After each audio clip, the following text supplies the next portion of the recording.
Boa tarde, pessoal. Então, vamos começar a aula de hoje. Nós estamos falando sobre o capítulo 8, né? Sobre o trabalho. Lembrando que na semana passada nós lemos, né? O conceito da ideia. Oi. Som. Já te vi. Foi antes que você estava com a mão levantada. Então, nós, na semana passada, discutimos o conceito de trabalho, certo? Que, por exemplo, na ideia de Marx, né, mais do que o trabalho é aquilo que você ganha dinheiro, mas tudo aquilo que você transforma e cria de acordo com as necessidades humanas, certo? Nós discutimos também que o ser, apesar dele se apresentar como alguém que faz determinada função, não é o que ele é, certo? É apenas o que ele faz.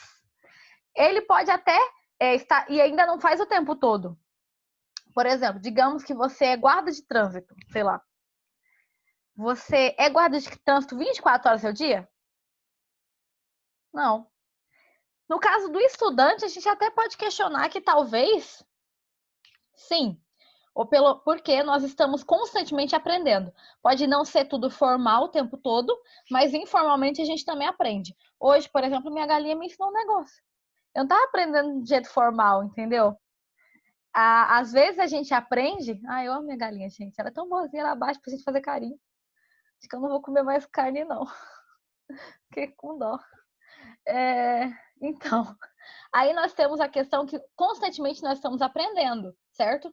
E eu sou uma eterna estudante. Independente se é do meio formal ou informal, até o formal eu gosto, né? Tanto que por isso eu acabei a escola, fui para a faculdade, depois eu fiz o mestrado, agora eu estou fazendo uma pós-graduação, além de estudar outras coisas que não tem nada a ver com, tipo, dar aula, né? Faço outra faculdade no meio disso tudo. Aí vocês pensam, isso é só o meio formal, mas quando a gente se comunica com um amigo, quando a gente conhece uma coisa nova, às vezes a gente aprende, assiste um documentário e aprende uma coisa nova, assiste um filme e para refletir sobre determinada coisa. Por isso é que eu gosto, às vezes, de usar bastante esse tipo de coisa, né? Que são informais. A gente aprende também. Então, como estudantes da vida, pelo menos, nós estamos constantemente nos reconstruindo, certo? Por exemplo, como filhos também, né? A gente também aprende como ser melhores filhos, melhores irmãos, melhores amigos, constantemente. Ninguém aqui nasceu perfeito. Mesmo que seus pais digam, você é maravilhosa, a criatura mais perfeita do mundo. Não, todo mundo tá aprendendo, tá? Por exemplo, hoje minha mãe tava conversando com ela começou a falar o quanto é triste a gente ter ido embora de casa e ter deixado ela sozinha, né? E aí ela conversou com os amigos dela, ninguém quer mais ir embora de casa. Todos eles querem ficar com as mães porque sabe o quanto elas sofrem. E aí, constantemente, a gente está aprendendo, tá bom? É uma eterna luta, né, para aprender. Então, talvez o aprendizagem seja aquilo que nos constrói constantemente, mas o resto não nos define o tempo todo, tá? Vamos lá para a página 39. Eu sei que eu ando fazendo vocês ler demais, tá? Mas eu preciso que vocês leiam um pouco. E tá acabando o capítulo. Só falta esse texto da página 39, o textinho da página 40 e o textinho da página 41. Nos exercícios, eles vão falar sobre um documentário que eu quero passar para vocês hoje. Tá bom? Desculpa. Obrigada. Mas quem puder ler para mim, pode aproveitar. Vamos então. A Isabela ontem não leu nada, ela estava agoniada aqui pedindo para ler. Então vou deixar a Isa ler um pouco, tá? Uns 3 parágrafos aí direto, Isa. Página 39 do livro de filosofia, tá bom? Pronto, deixa eu achar o livro. Rapidão, eu não peguei o livro ainda. Começar com o livro, a aula. Até porque quando eu não pego ele diretamente, ainda assim eu tô falando de coisas dele. Então você pode estar do lado dele, grifando, né? Eu tô sempre falando das páginas que a gente tá também. Tá, a gente está na parte de investigação, ele vai falar sobre o tempo, o quanto a gente modificou a relação que a gente tem com o tempo. Antes, um tempo muito mais da natureza, né? Em que a gente deixava, hoje tá de dia, coisa, trabalho, tá de noite, é hora de dormir, por exemplo, né? É um tempo muito mais da natureza. Essa época de seca, essa época de cheia. e assim vai, tudo bem? Mas conforme a gente muda a relação com o trabalho, a gente também vai mudar a nossa relação com o tempo. Hoje em dia, por exemplo, né, nossa relação com o tempo de trabalho é que você tem hora de trabalho, hora de ficar em casa, certo? Com a pandemia, até a gente quebrou essa relação. A gente já vai ter que começar a repensar sobre isso também, porque agora a gente não tem mais tempo separado, certo? Tá tudo junto, tudo misturado. Às vezes eu tô trabalhando não só com a escola, que eu trabalho em outras coisas, 2, 3 horas da manhã, que seria uma hora de dormir. Às vezes a gente está trabalhando, tá? Então a relação de trabalho também mudou. E a relação conforme você tem o tempo. Às vezes as pessoas. Eu tinha uma amiga que falava assim: eu trabalho 46 horas por dia. Aí você pensa, mas o dia nem tem isso tudo. O que quer dizer? É que ela passou de um dia sem dormir, trabalhando seguidamente, como se fosse diretão e valendo um dia. Mas na verdade isso não existe, porque você só tem 24 horas por dia. Então o que você tem para colocar naquele dia é esse tempo, tá? Achou, Isa? Se não, enquanto a Isa se acha, alguém quer ler? Você quer ler, Ju?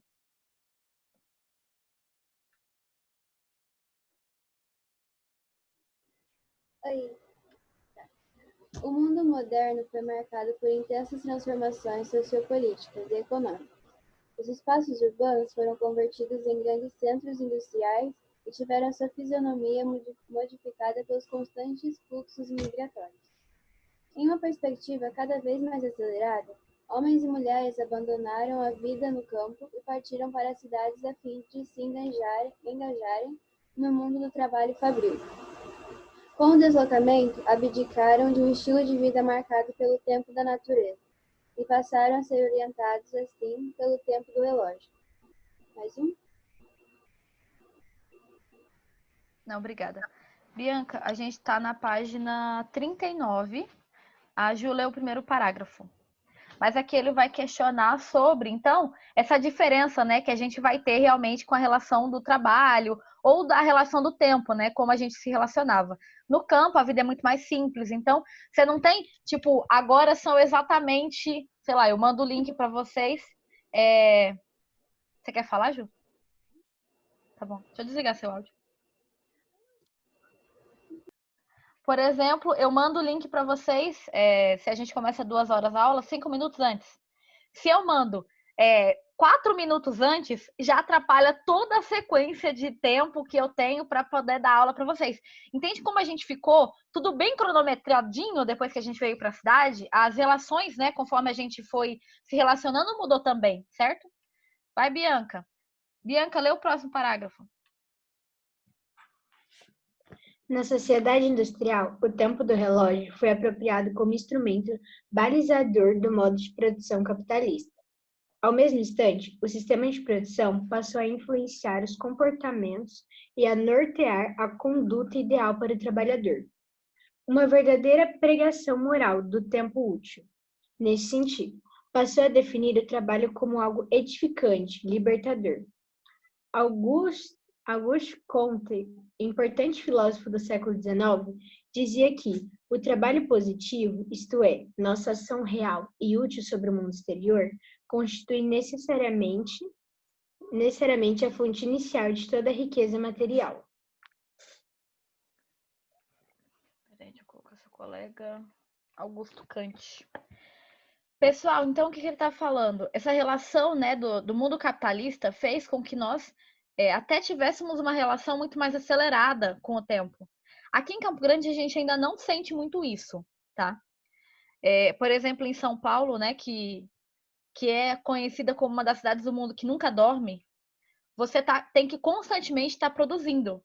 Tanto que eu tenho um pouco de dificuldade ainda com isso. É um fator cultural até, né, da minha cidade. Por ser uma cidade muito que você precisa ter um ritmo acelerado, às vezes se eu não faço tudo que eu preciso, aquele dia foi perdido. Não importa se eu fiz muita coisa, entendeu? Eu fico mal comigo mesmo porque eu não fiz tudo, o máximo. Eu tenho que produzir, se são 24 horas, pelo menos 12 horas por dia. Veja se isso é saudável, gente. Não é saudável. E por que eu estou falando sobre isso? É a relação de trabalho conforme a gente foi constituído no mundo capitalista, tá? Porque você precisa estar constantemente produzindo e consumindo o tempo todo.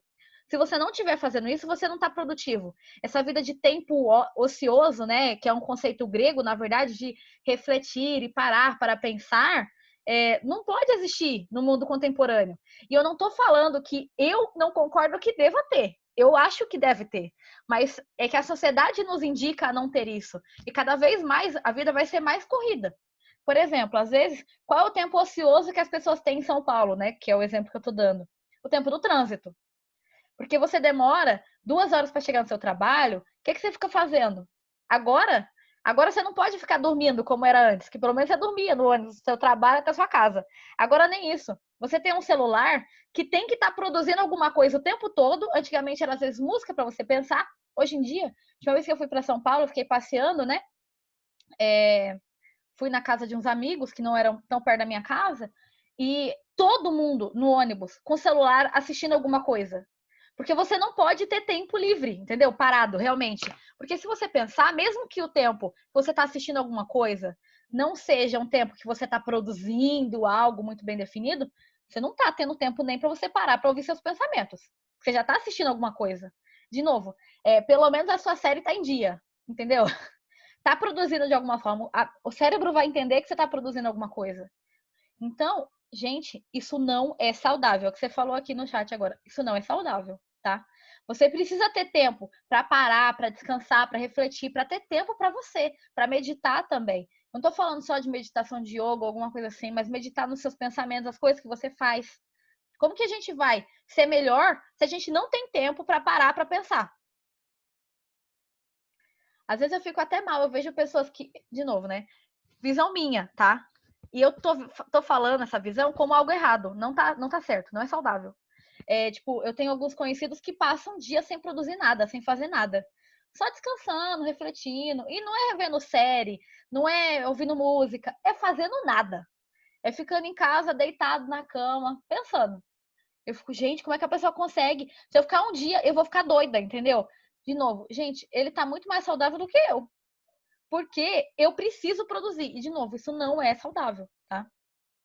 Eu nunca eu fico parada também, mas isso não é normal, entendeu? A gente precisa ter tempo para descansar, ter tempo para recarregar as baterias, ter tempo para refletir sobre o nosso meio social, porque senão a gente não vai evoluir, não vai melhorar como sociedade. Se não esse tempo de pandemia que as pessoas falavam, eu vou sair muito melhor, né, da pandemia do que eu entrei, não vai ter efeito, porque você não teve tempo para parar para pensar. Não teve tempo para modificar ações e teve tempo. Você que não deixou, entendeu? Eu, por exemplo, sempre fui muita coisa, vocês pensam. Agora, eu trabalho em 2 coisas, faço faculdade, pós-graduação, fora as coisas da igreja. Eu sou filha, dona de uma galinha, dona de gato, tem que arrumar a casa. Imagina, a loucura que não é, né, o dia a dia. Não tô só expondo para dizer ai, minha vida tá difícil, não é isso. Até porque fui eu que coloquei esse monte de coisa. O que acontece é que a gente tem essa mania de enfiar coisa no nosso dia e depois você fica mal, entendeu? Porque você não consegue parar, refletir. Modificou a relação de tempo. As pessoas no campo eram muito mais saudáveis, tá? Porque podiam olhar o campo, dormiam na hora certa, acordavam na hora certa, tá? Tinham atividades físicas. Isa, pode ler agora?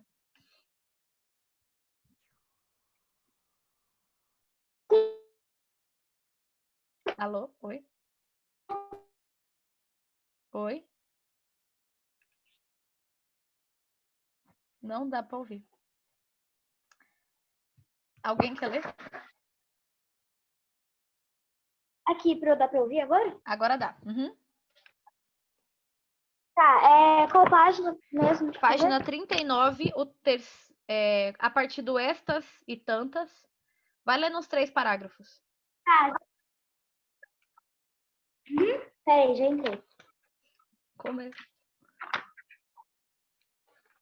A partir do Na Sociedade ou no Tempo Relógio? Não, essas e tantas, página 39. Tá, já tô aqui. Na página 39. Terceiro parágrafo. Essas e... Tá, peraí, tô achando já. Estas e tantas e outras pregações passaram a ser recorrente ao longo do processo definidor da sociedade industrial, sendo disseminadas por vários ideológicos do capitalismo, bem como pelo senso comum como dito industrial, sendo determinadas por vários ideológicos, bem como pelo senso comum com ditos populares. Utilize cada 2 minutos como a coisa mais preciosa. Empregue todos os seus deveres, todo o tempo e dinheiro. O trabalho é a fonte de toda a riqueza. O trabalho dignifica o homem, etc. A moderna sociedade capitalista, na medida em que estruturou ou propagou tais princípios, os definiu como ferramentas úteis de controle social. Fez parte dos seus objetivos dessa forma incutir o relógio moral, orientar comportamentos cotidianos ideais e determinar o engajamento necessário para a produção industrial. Orientar comportamentos cotidianos ideais e determinar engajamento necessário. Ou mais, né? Continua. Pode continuar. Cadê onde eu parei? Relógio normal. Determinar o engajamento necessário para a produção industrial. Orientar comportamentos cotidianos ideais. Em padrões acelerados. Fim de que isso lhes permite uma acelerada de acumulação de capital. Ao qualificar em trabalho como prática virtuosa, os ideólogos da sociedade burguesa industrial determinaram o ócio como vadiagem, como sinônimo de malandragem, apatia, preguiça. Aquele que vive no ócio, é ócio, né? É ócio. É aquele conceito que eu acabei de falar. O ócio é aquela ideia grega de que as pessoas tinham que ter tempo para meditar, para filosofar. E hoje em dia, que ele está dizendo exatamente o que eu falei para vocês, né? A gente para. Todo o tempo precisa ser precioso e deve ser muito bem colocado coisas. Como se você ter um tempo para meditar ou para fazer nada, isso fosse vagabundagem, malandragem, no sentido de que a pessoa não quer fazer nada, entendeu? É um desocupado. Como uma coisa ruim. Tá. Pode continuar? Termina o parágrafo. Tá. Por sua vez, foi tornado elemento perigoso, pois está sujeito a conquistas que não aquelas advindas, né? Uhum. Do trabalho e práticas que não aquelas pautadas pela disciplina e obediência. Obrigada. Pode continuar? Não, vou falando um pouco. Meio que é o que a gente acabou de dizer, né? Eu não vou parar, porque quero passar o documentário para vocês. Se eu não acabar isso aqui. Quem quer ler? A Bianca disse primeiro. Sara, depois você quer ler? Pode começar? Pode. Uhum. É importante destacar que os conceitos trabalho, ócio, capital e tantos outros são invenções humanas, como o são as sociedades e suas instituições. Postas tais questões, é importante compreender os significados da categoria trabalho ao longo dos tempos. Isso permitirá melhor entender a dinâmica das sociedades, a partir dos usos, atribuições de valor e formulações de categorias conceituais ordenadoras. Pode continuar.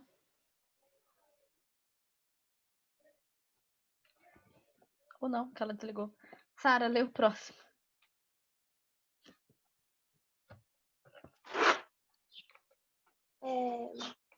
Assim, refletindo sobre a categoria trabalho, tomando como referência o sentido atribuído pelos romanos, chegam-se à origem latim do termo tripalium, que é a denominação de um instrumento de tortura, como derivação. O verbo tripaliare significa torturar. Já entre os gregos, o trabalho esteve associado à miséria humana. Deve-se lembrar que o trabalho destinava-se aos escravos, não aos cidadãos. Obrigada. Porque hoje em dia a gente tem essa ideia, né, de que... Hoje em dia a gente tem essa ideia de que o trabalho dignifica o homem, né? O trabalho, o que quer dizer isso? O trabalho engrandece o homem, as pessoas devem estar constantemente produzindo. Mas naquela época, quem trabalhava eram os escravos. Então, eram exatamente as classes mais baixas que trabalhavam. Se você pensar em qualquer período daqueles em que haviam reis e rainhas, esse pessoal não fazia nada. comia e mandava, né? Enquanto o camponês, a classe mais baixa, que realmente trabalhava, tá? Então, naquela época, a visão de trabalho era negativa. Hoje em dia, o não trabalhar é que é negativo. A gente inverteu completamente a ideia. Quem quer ler? Vai, Ju. Ao longo da Idade Média, por outro lado, o trabalho esteve relacionado ao sofrimento, à penitência e, ao mesmo tempo, à salvação. Ou seja, aquele que trabalhava o fazia por obediência a divindades, buscava a conversão do trabalho em conquista espiritual. O preceito ora et labora, ora e trabalha, era algo marcante nessa sociedade. Rezava-se para combater as forças maléficas, e trabalhava-se, em penitência, para afastar os maus sentimentos, para purificar o espírito do tédio. Não, deixa eu pedir para a Bianca terminar aqui. Obrigada. A Isa saiu. Vai, Bianca. Lê os 2 últimos aí para a gente acabar. Tá. Tais perspectivas foram transformadas com o advento da modernidade e o trabalho. Então, foi idealizado como símbolo de liberdade do homem, como matéria de refletir o seu domínio sobre a natureza. O surgimento do sistema fabril mecanizado, assim, contribuiu para a conformação desses argumentos, por ter potencializado a capacidade criadora do homem e por ter amenizado, em alguns aspectos, o peso das atividades anteriormente praticadas. A glorificação do trabalho moderno passou a ser uma prática rotineira, ainda que, em termos práticos, o sistema fabril possa ter impactado de forma negativa a autonomia e o bem-estar de grupos sociais e gerações as mais diferenciadas. Obrigada. Aí tem alguns exercícios que eu vou pedir para vocês fazerem depois. Quem quer ler pra gente o textinho 1 e aí outra pessoa lê o 2? Eu sei que é bastante coisa, mas é só pra gente acabar porque eu quero muito dar o documentário para vocês os exercícios.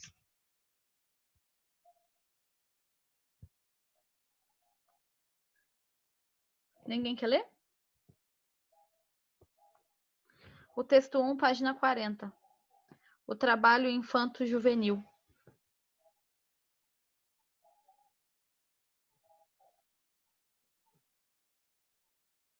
Você quer ler? Tá bom.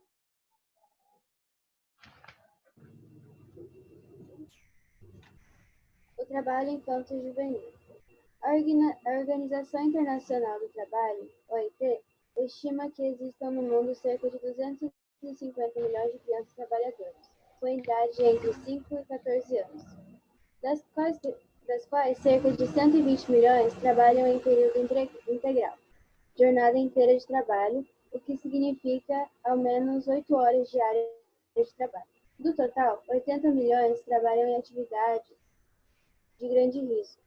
Os dados da Fundação das Nações Unidas para a Infância e Adolescência, UNICEF, indicam que milhões de crianças estão fora da escola, demonstrando aí uma relação entre trabalho infantil e abandono escolar.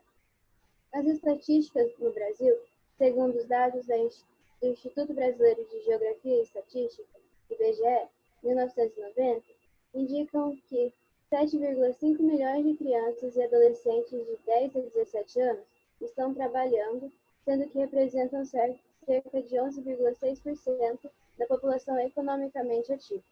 Desse contingente, quase 40% tem entre 10 e 14 anos. Na zona rural, esses indivíduos representam 42,6% da força de trabalho. Dados mais atualizados do IBGE e do Centro de Estudos Avançados em Economia Aplicada da UCP apresentam a seguinte distribuição regional do trabalho infantil na faixa etária de 10 a 14 anos.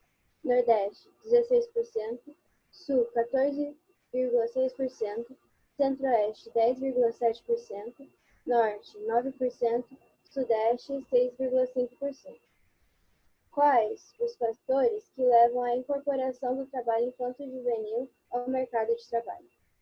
Segundo os autores, ela se deve a 2 ordens de macrofatores. Primeiro, a pobreza, que obriga as famílias a adotarem formas de comportamento que incluem mão de obra dos filhos menores de idade. Em segundo, a estrutura do mercado, que oferece espaços apropriados à incorporação deste contingente. Destacam-se ainda os valores simbólicos das famílias que preferem o trabalho, a educação para os seus filhos e, por último, as características dos serviços sociais que fazem com que muitas vezes a família opte por inserir a criança no mercado de trabalho, tendo em vista os altos custos dos serviços sociais básicos ou a sua total ausência. Gente, esse texto é muito impactante, porque olha o que ele fala, né? Que, segundo a Organização Mundial de Saúde, aproximadamente 250 milhões de crianças entre 5 a 14 anos têm que trabalhar. E eu não estou falando de trabalho, por exemplo, seus pais têm uma vendinha e você fica lá ajudando a receber às vezes, entendeu? Ou limpando ali. Não é disso que eu estou falando, não. Trabalho pesado é sair da escola para quebrar pedra, para carregar madeira de um canto para o outro, para pegar a latinha na rua, enfim. Por quê? Por que acontece isso? Ele está falando que um dos fatores é porque a maioria das famílias não tem nem o mínimo, entendeu? Para sustentar. Então, acaba que as crianças precisam ajudar também com a questão do sustento, tá? Dê uma olhadinha, vai cair uma questão da atividade avaliativa, da atividade, né, que vocês fazem aqui desse texto, tá bom? Sara, página 41.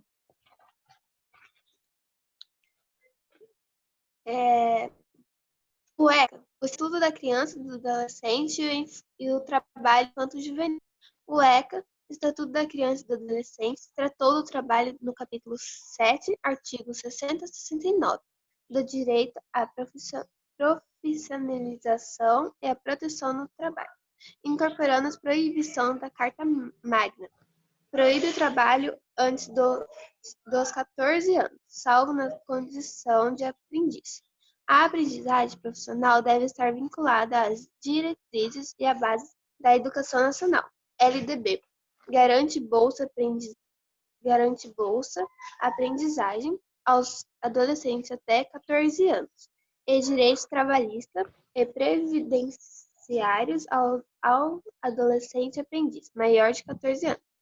O ECA veta o exercício do trabalho nas seguintes condições: noturno, realizando entre 22 horas de um dia e 5 horas do dia seguinte.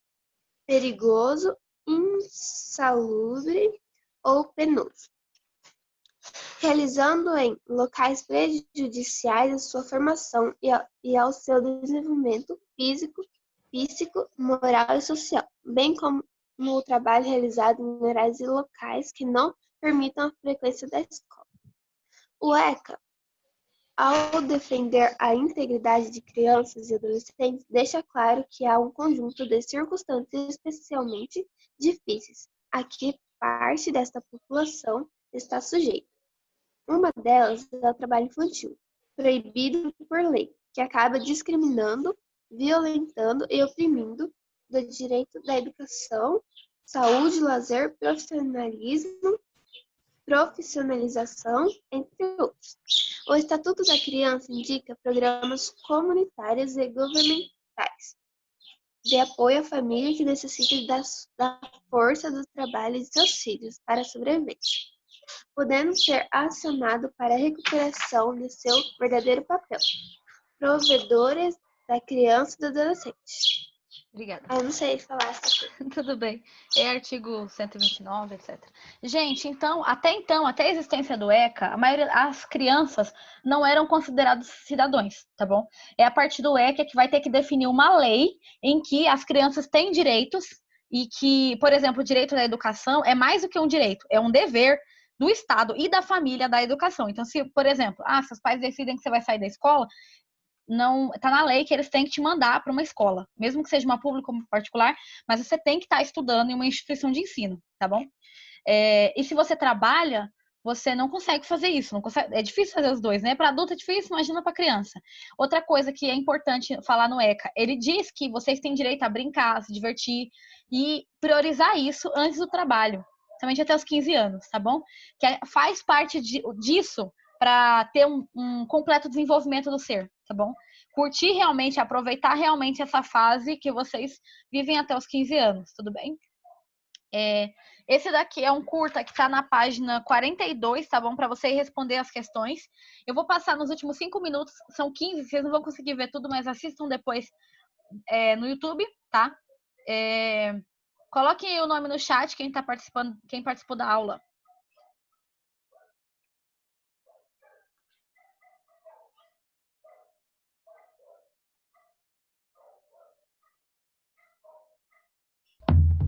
Estão ouvindo?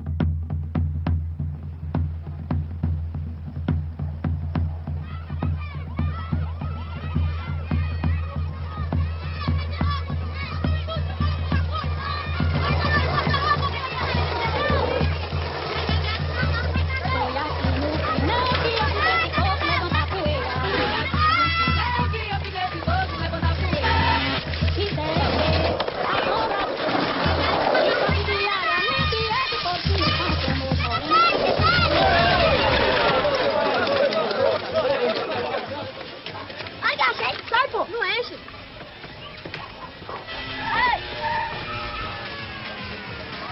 Olha lá, não disse que o Senna sempre ganha? Ele ganhou, mas você não ganha nada. Olha isso aqui, só 2 latinhas. Credo.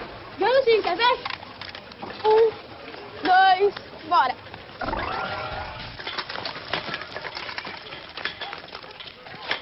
Esse curta, então, vai contar a história de E aí, São Paulo, ele vai comprar um 12 mola vendendo latinha? Uma corrente de dinheiro vendendo latinha? Ele vai comprar o que ele quiser. Sabe quanto custa? Sei. E aí, Pablo, pegou ou não pegou? Vai lá, Bilu. Já tava preocupado já, hein, João? Bilu, onde eu ver R$4 o quilo. Aonde nós vai? Você sabe onde que é, né, João? Sei, mas não vai levar criança, não. Bilu, você fica aqui, hein? E aí, João, vai lá e não esquece de trazer o tijolo.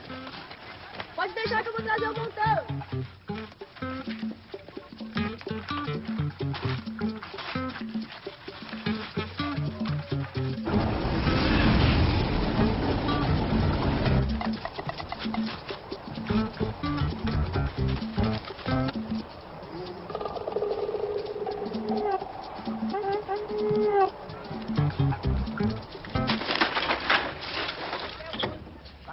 Quem não assistiu a aula toda, 4 quilos latinha. R$16. Quem chegou agora, 30 quilos papelão. Dá R$6, tem mais aqui, hein? 30 quilos? 30 quilos.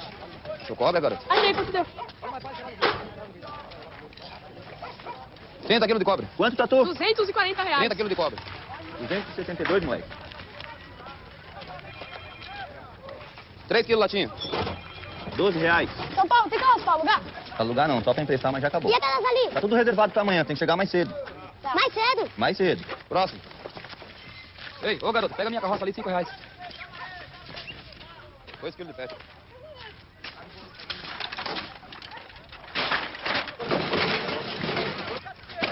Tio, tem motor? Tem não, motor é o coração. E que é isso aí? É uma Ferrari, e é minha. 1-0 pro São Paulo. Bora, sobe aí, vai. Vai lá, hein, São Paulino. Dá uma garota direita, hein?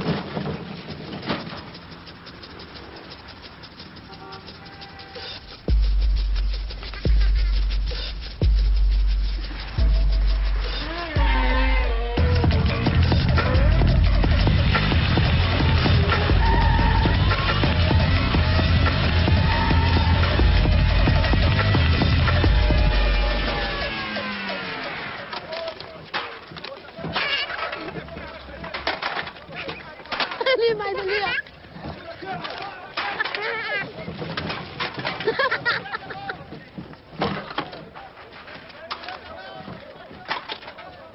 Ô, garoto. Você tem carrinho? Quê? Você tem carrinho? Tenho. Então coloca isso aqui pra mim, lá me segue. São Paulo 2, Bilu 0. Depois nós resolvemos isso. Pega essa caixa tudo tirando lá dentro. Garoto, o que tá fazendo aqui, hein? Ei, moleque, que negócio é esse? Tá pegando meu cliente? Quem disse que você podia trabalhar aqui? Hein? Tá pegando meu cliente? Responde, meu.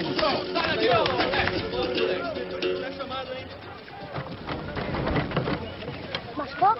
Não.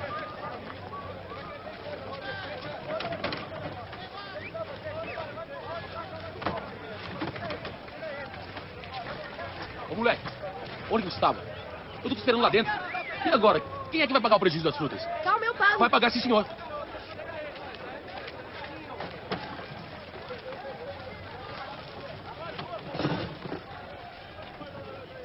Tá, Tchau, gente. Muito obrigada pela aula. Obrigada.